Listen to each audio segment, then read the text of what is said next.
সকালবেলা off day, তো আমাদের কাজ করতে হবে, গাড়ির টায়ারটা চেঞ্জ করতে হবে, যেটা এটা ছিল শীতকালীন বা ফুইউ টায়ার বরফের সময়।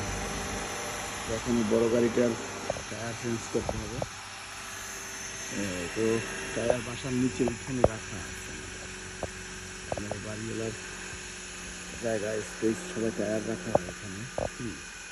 লাল গাড়িটা আমাদের বাড়িওয়ালার সামনে রাখা আছে।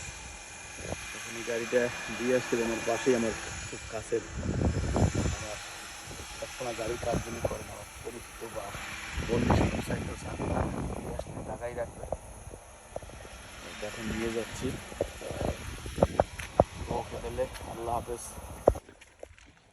এখন গাড়ি রাইখে আসছি বড়টা তার কাছে, এখন ছোট গাড়িটা নিতে হবে। তো এইটার ভিতরে টায়ার ভরে নিয়ে আসতে হবে, কারণ বড় গাড়িতে কিছু মালামাল ছিল, ছোট গাড়িটার ভিতরে মালামাল ঢুকাইতে হবে, টায়ার ঢুকাইতে হবে, তারপর